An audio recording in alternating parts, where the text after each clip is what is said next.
Nous allons voir que After Effects dispose d'autres types d'images clés. Alors nous allons voir ici les clés de type maintien.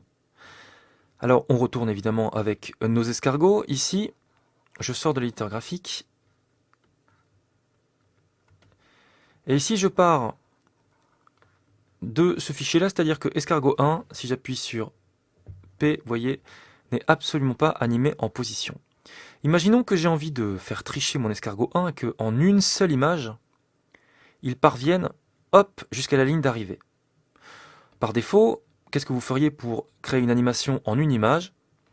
Si c'était ici que vous vouliez créer cette animation, hop, vous mettriez une première clé comme ceci, et vous iriez une image plus loin.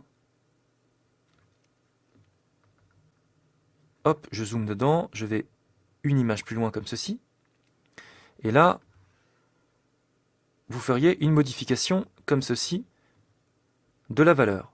Sauf que si on vous dit, crée-moi ce genre d'animation plusieurs fois, comme ceci, donc là, il va à la ligne d'arrivée, puis il revient en une image à la ligne de départ, il faudra à nouveau créer une image à cette valeur-là. Alors, si vous voulez créer une image clé sans modifier la valeur, c'est-à-dire créer une sorte de palier entre cet état-là et cet état-là, il vous suffit, dans l'espace ici grisé, vous voyez, de créer une image clé en cliquant dedans. À ce moment-là, ça vous ajoute une image clé à l'instant courant. Ensuite, vous allez à l'image d'après. Alors, pour aller à une image d'après sans à chaque fois zoomer comme ceci, il y a une façon beaucoup plus simple de procéder.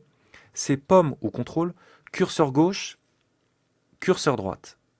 Vous voyez, hop, comme ceci. Et là, automatiquement, uniquement avec les raccourcis du clavier, vous pouvez naviguer comme ceci dans la timeline d'image en image.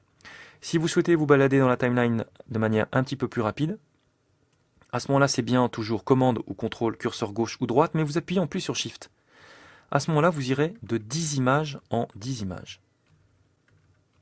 Autre raccourci pour se balader dans la timeline, c'est Page Up, Page Down. Donc au choix, vous sélectionnez le raccourci que vous préférez. Donc à ce moment-là, ici, je vous rappelle, vous voulez à nouveau créer une animation d'un coup.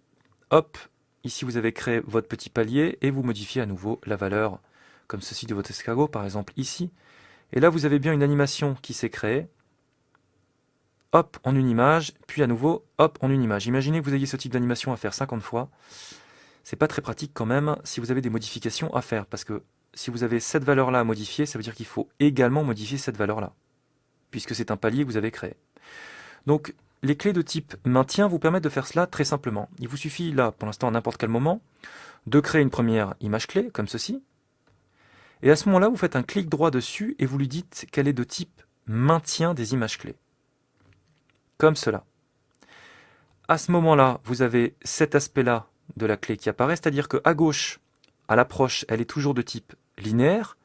Vous voyez ici que vous avez la moitié du losange qui apparaît. Par contre, de l'autre côté, c'est la moitié d'un carré.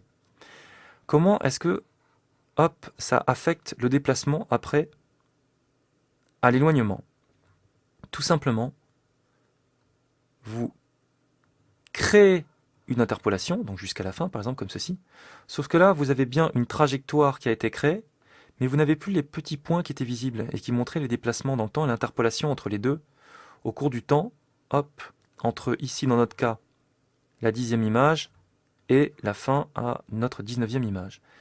Là, regardez ce qui se passe. Entre les deux images, il y a un palier qui s'est créé automatiquement, alors qu'il n'y a qu'une seule clé qui a été créée à la fin. Dès que vous accédez à cette image, hop, la valeur change. De la même manière, je vais un petit peu plus loin, je modifie. Vous voyez que automatiquement après, ce sont des clés de type maintien, comme ceci qui se créent. On peut voir maintenant que si je vais dans interpolation d'image clé, et que je vais tout en bas ici, dans itinérant, vous avez bien verrouillage temporel. Verrouillage temporel, ça signifie que ce sont bien des clés de type maintien. Si à tout moment vous voulez modifier le type de clé, c'est-à-dire sortir du mode maintien des images clés, à ce moment-là, vous appuyez sur CTRL ou commande et vous cliquez dessus. Et vous voyez que ça redevient une clé de type linéaire qui vous permet ensuite de créer une interpolation. Donc voilà pour les clés de type maintien d'image clé. Nous allons voir qu'il existe encore un autre type d'image clé dans After Effects.